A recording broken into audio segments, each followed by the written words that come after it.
Hello, good morning. Yeah. So, di-discuss ko po ay um, itong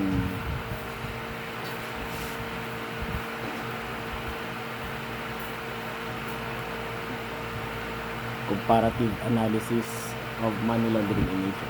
So, yan po ang assigned topic sa kuya for this subject.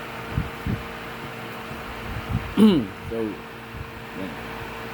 So, my discussion is all about money laundering in Asia. Pero, I've already selected a few countries in Asia because parehas lang naman yun yung principles behind their respective rulings and jurisdictions. Let's start.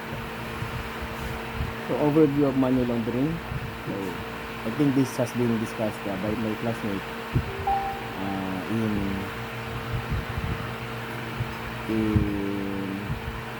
previous sessions. So, money laundering was first used in 1930 when Al Capone, one of the history's greatest criminals, used a Polish accountant Mayor Lansky for laundering his criminal profits. So, money laundering has been in existence for since 1930. So, hindi na to bago. In-improve lang ng in-improve until such time na nagkaroon ng formal laws to enforce this kind of economic crime. So, the crime of money laundering has been popularly defined as the activity of moving, utilizing, or otherwise dealing with the proceeds of criminal activity. Frequently by organized crime or by persons engaged in corrupt practices, drug trafficking, and other criminal activity. So, money laundering comes from the English word money and laundering to wash, meaning literal na from illegal source, nilalabahan siya, nilalaunder siya para maging malinis. Like, for example, nilalagay sa bangko. Pag nilagay sa bangko, pag withdraw, malinis na. Yan. So, overview of RA 9160 in the Philippines. So, mag-start tayo sa Philippines. Although this has been discussed by my classmate sa ibang session. So, it provides for covered institution, covered transaction, predicate crimes, creation of AMLAC or Anti-Money Laundering Council, provides for prevention of money laundering, CI report and record, yung mga reportorial requirement sa mga covered institutions, mga 500,000 above, authority to freeze by the Court of Appeals, and yung mga predicate crimes. Yung predicate crimes, nagbabari ito. Yung ibang country, mayroong konti, yung ibang country mayroong mas malaking predicate crimes.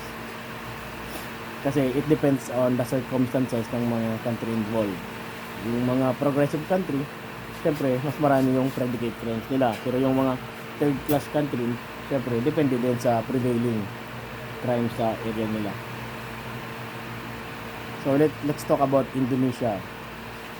So, Indonesia, with the aim of eradicating the practice of money laundering, Indonesia has enacted Act No. 15 of 2002 on the crime of money laundering, but the formulation of the act classified as money laundering is still weak, with only 15 predicate crimes. Sabi ko nga, yung mga predicate crime nagdedepende sa circumstances ng every country.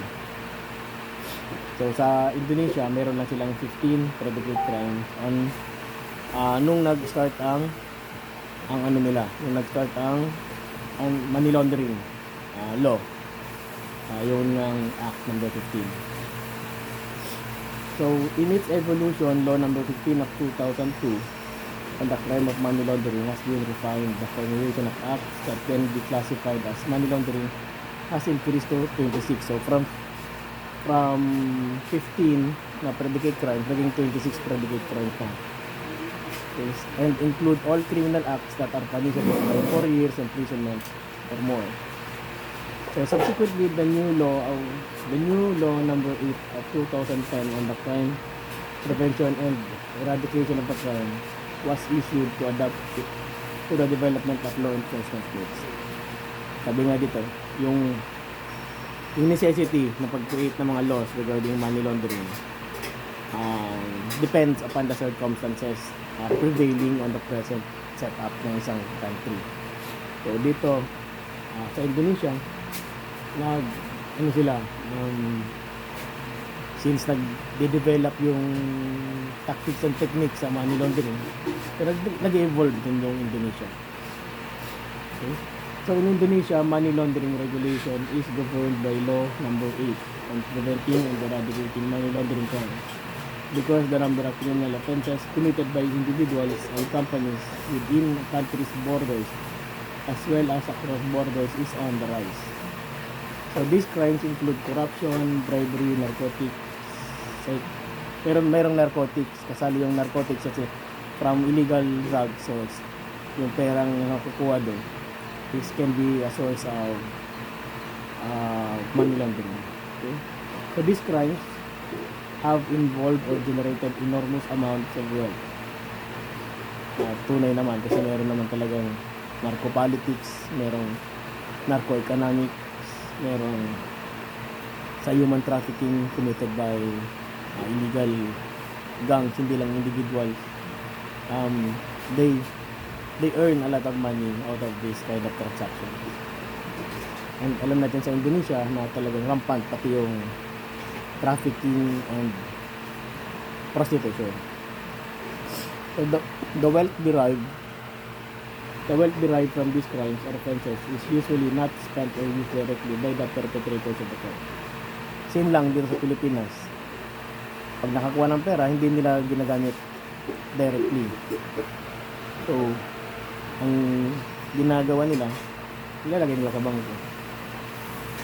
So the perpetrators of the crime usually first try to get the wealth obtained from the crime into the financial system. Financial system meaning banking system. Pinapaikot nila yon. In this way, the source of the wealth is expected to be untraceable by law enforcement. Same lang. Attempting to conceal or disguise the source of property derived from criminal activity as defined in this act is known as laundering. So same yung principles na ginamit nila kasi universal principle naman yung money laundering. So under the Indonesian Anti-Money Laundering Act, proceeds of crime are assets derived from criminal activity. Ito yung mga predicate crime. Okay. The crime is also under the extraterritorial jurisdiction ng Indonesia. Same lang sa Philippines. Sa Philippines has also extraterritorial jurisdiction. So in Indonesia, money laundering can be divided into 3 crimes. Number 1, yung active money launderer. Number 2 is yung nagko-conceal or nagdi-disguise. And number 3 is the one who receives or controls the placement, transfers, payment, grant, donation, deposit, exchange, or use of assets that he knows or reasonably suspects may be the proceeds of an offense. Ito yung mga accessories. Like for example, pag yung pera winidraw na sa bangko at ibinigay sa isang entity at ginamit niya, knowingly na alam niya na ang source nun is illegal, he can also be liable under the Indonesian Money Laundering Act. Okay? So this is considered the same as committing money laundering. The anti-money laundering law states that any person inside or outside the territory of the unitary state of the Republic of Indonesia who participates in the attempt, assistance, or conspiracy to commit the crime of money laundering shall be punished with the same penalty with the principal. So the act of one is the act of one sa conspiracy. So money laundering law, financial service providers, covered institution. Same lang sa Philippines. Sa Philippines, yung covered institution includes now the casinos, includes yung mga remittance center, yung banking institution, kung saan pati yung mga real property developers, development companies kasali na din sa covered institutions. So they have the reportorial requirement to report to the government any business activities na sa tingin nila has been sourced from illegal activities. Okay. So suspicious financial transaction according to Indonesian anti-money laundering law. Financial transactions that are at variance with the service user's profile, characteristics, or habitual transaction patterns. So, financial transactions of service users that are suspected to be connected with the purpose of avoiding reporting relevant transaction, like yung splitting of transaction. Para hindi, kung sa Pilipinas, para hindi mamit yung 500,000 threshold, i-split nila into 200, 100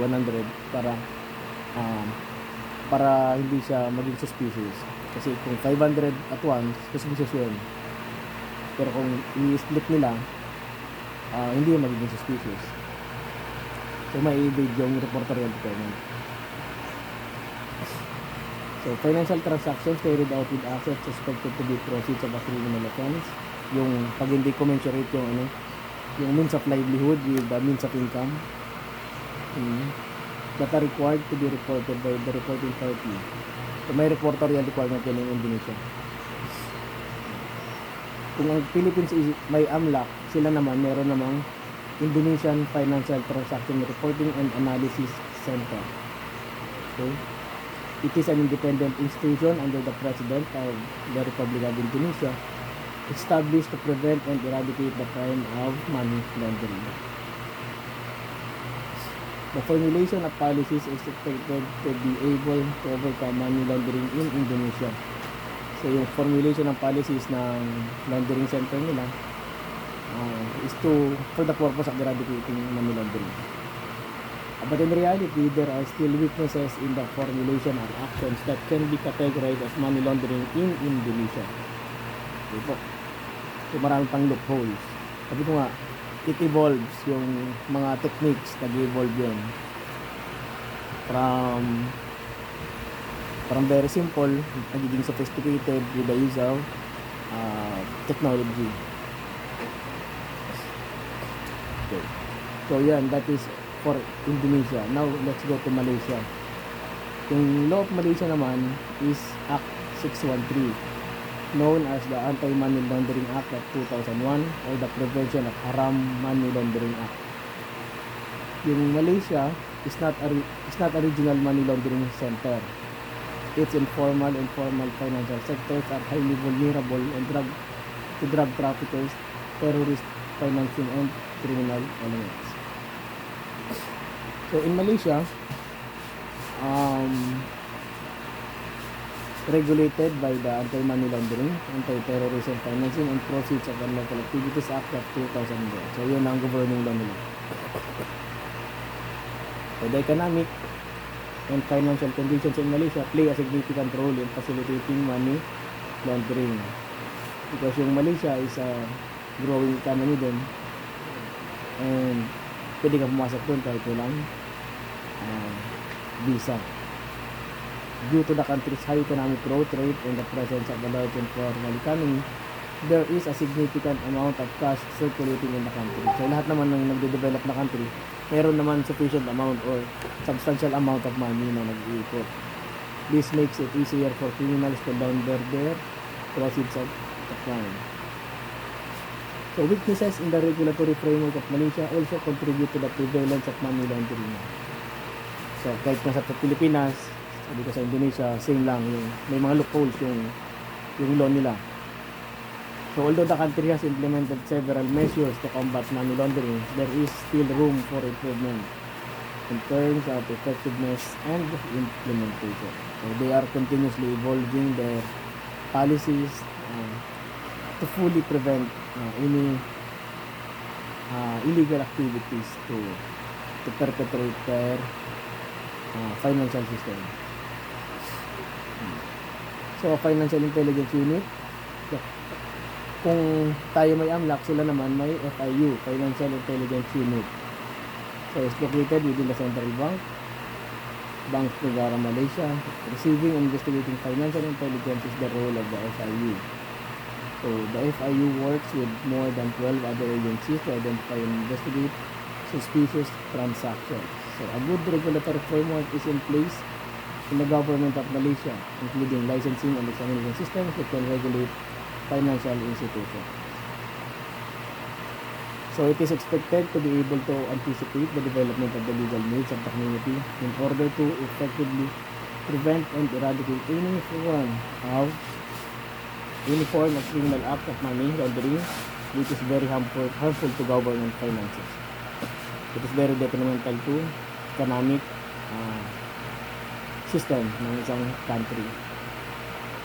So as for Malaysia, the eradication of money laundering is one of them by regulating the provisions of witness protection, which is related to the effectiveness or not of the arrangement to provide witness protection. Same lang sa Philippines. Sa Philippines meron din witness protection. Kung sino yung mga nag-devolve ng mga illegal transaction, particularly sa mga covered institution, is they are being protected by law para magkaroon ng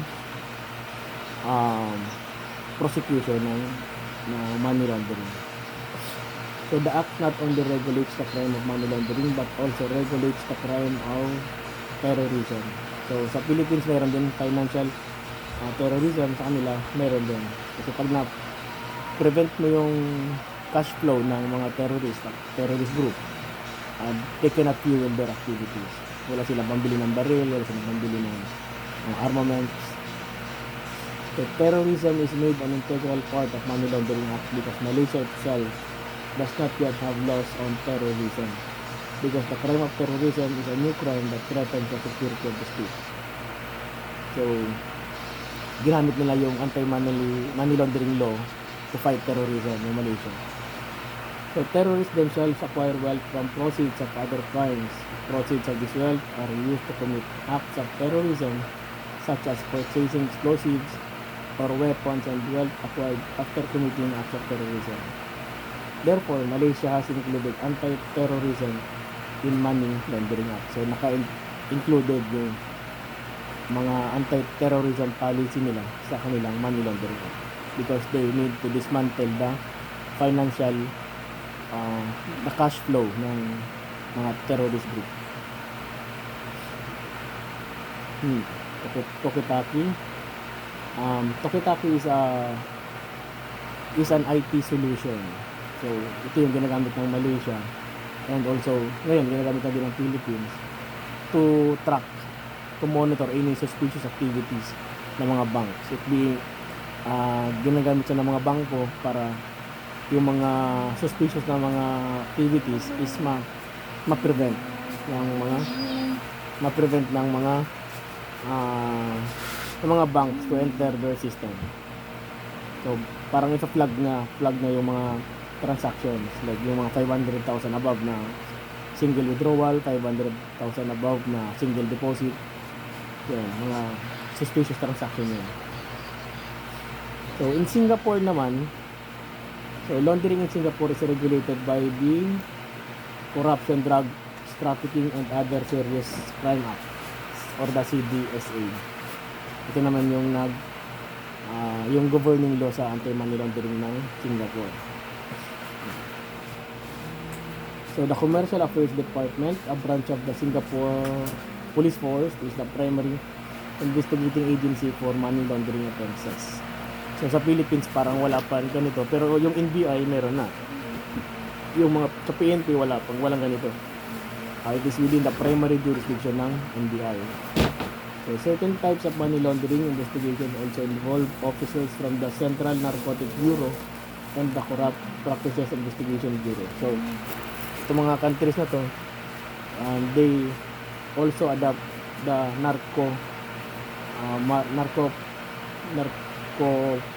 narcotics as one of the source of money laundering.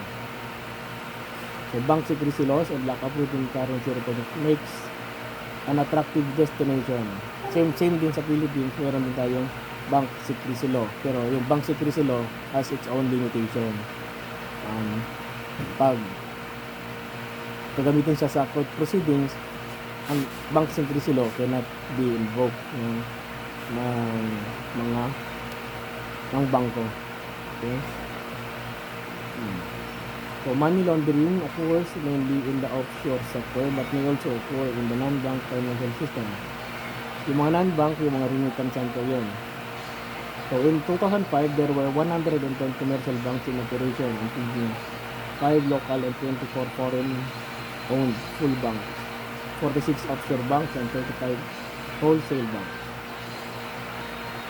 So beginning in 2000, MAS began issuing a series of regulatory guidelines. Yung Know Your Customer. Same sa Philippines, meron din Know Your Customer.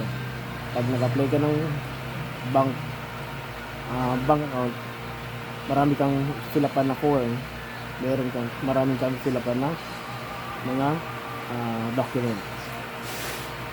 Kasi pag tinitingnan nila kung ano yung source of income mo, tinitingnan nila kung ano yung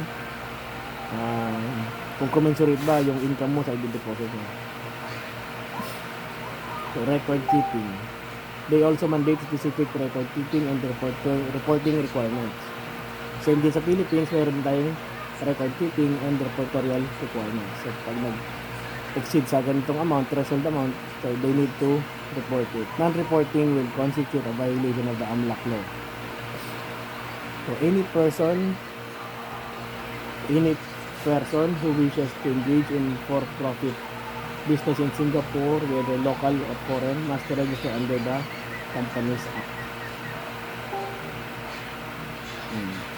So, yan. Same din, meron din silang law regarding concealing and disguising property, converting, transferring, or removing property from jurisdiction, and acquiring, possessing, or using property that constitutes criminal conduct.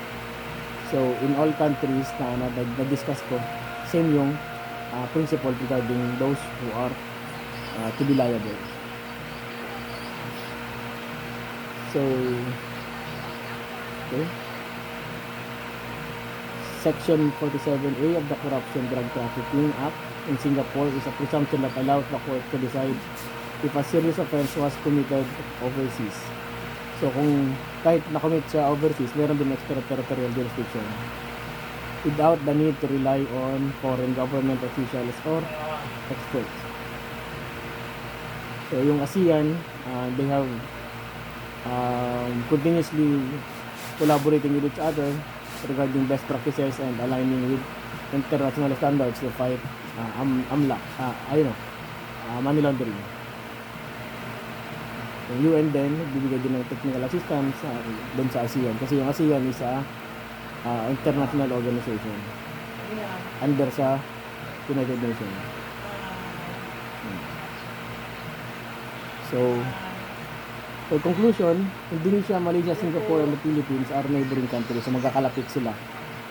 So, the chances are yung mga money laundering acts can be committed from one place, from one country na magkakalapit. Okay? And that laundering act has an impact sa economic ng isang country. So, transnational crime such as money laundering can develop in those countries. Yun ang transnational crime. They jump from one country to another. So, yan. Kita nyo naman yung geographical location ng mga countries na yan. Mas magkakalapit sila. And wala dyang visa na kailangan para pumasok. So,